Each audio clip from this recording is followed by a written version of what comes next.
a presidential historian and best-selling author. His latest book is Presidential Courage. Please welcome back to the program, Michael Beschloss. Michael! In your mind, what constitutes presidential courage? Well, it's when a president in history really put everything on the line. His presidency took a big risk to do something great for the country. Had that not happened, we wouldn't have civil rights, we wouldn't have won the Civil War, we might have even lost this country almost before it began. The first word that comes to my mind when I think of Michael Beschloss is facts. Maybe hashtag facts would be the way I would describe him. For those of us who love history, Michael Beschloss is a superstar. Since he was in diapers, I think, he's been thinking, studying, reading about the nature of the American experiment. He published his first book, I think, before he could drink.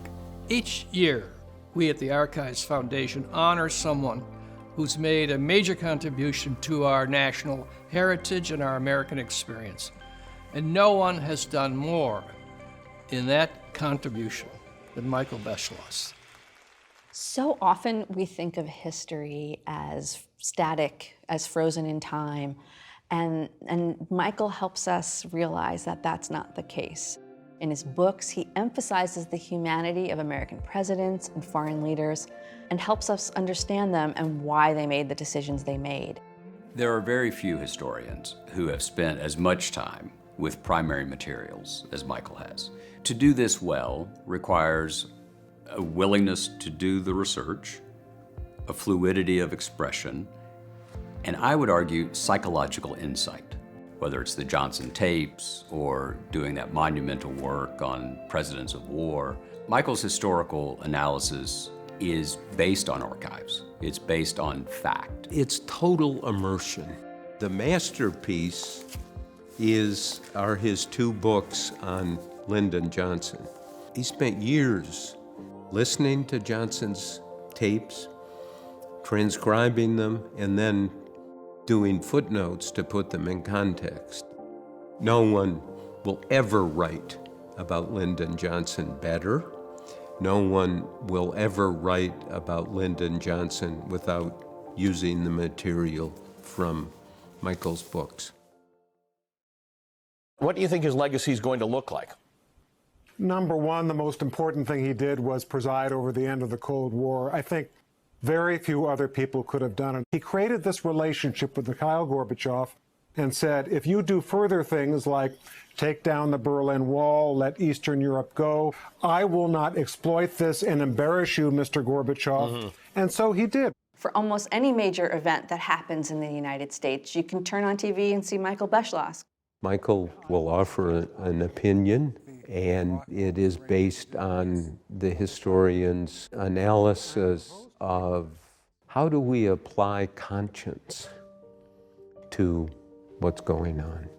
Character is exactly what singles out the best of war presidents. Abraham Lincoln, for instance, when there were so many Americans being killed from the North, ordered a cemetery built near his summer house to make sure that he would see the coffins being lowered into graves. It was painful to him, but he didn't want to be separated from the consequences of these terrible decisions he was making.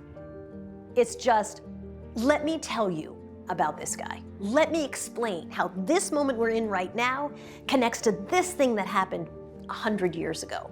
And I think for most people, that's just fascinating. When I began doing this, I thought I would be on Twitter for about a week because I thought there would be about 3 people who would be interested in looking at old pictures. And the amazing thing was that within a week, the number of followers really went up very steeply. And since then, I have found that there are a lot more people interested in history in America in general, and particularly our visual history, than I realized. Twitter, generally speaking, is terrible. I mean, it really is not good. But the great thing about Twitter are these little areas of expertise.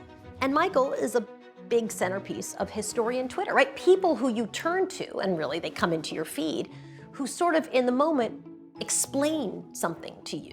His language is very basic and plain. He's very straightforward. It's very accessible.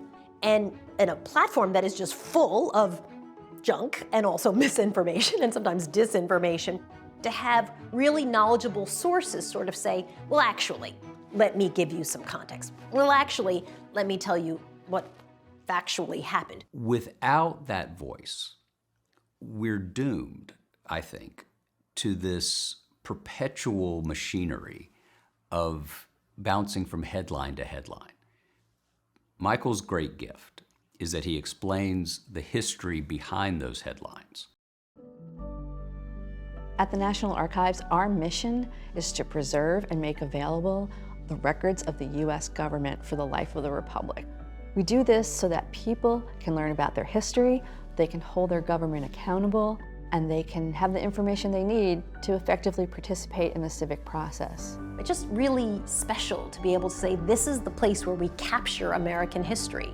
And I love that we have always honored people who want to tell the story and bring this history, again, not to the public up here, but like to everybody. It's your history, right? It's your history. You should understand it. One thing that really does occur to you when you study history is that America is tremendously resilient. And we go through times of hatred and rancor and conflict, but at least so far, we've always overcome that. History is the chronicle of the triumphs and the tragedies and the good days and the bad days of a people. Michael tells that story with grace and insight and a passion for keeping the experiment going. I know Michael personally, and there is a centeredness about him and a remarkable fortitude and perseverance, and most importantly, a realization that history is in what goes on behind the scenes, quite frankly. If you're an historian or if you're a student of American history, you have to mainly be an optimist and look at more than 2 centuries of American history. We've been through wars, we've been through pandemics, we've had presidents before who have failed us. We've had economic crises, medical crises, all sorts of crises. But always in the end, our system prevails. We've got a wonderful system, but it really depends on everyone making sure that they act energetically as citizens. One of the few things that unites this extremely diverse country is our history. And if increasingly Americans don't know much about it, we have less and less in common.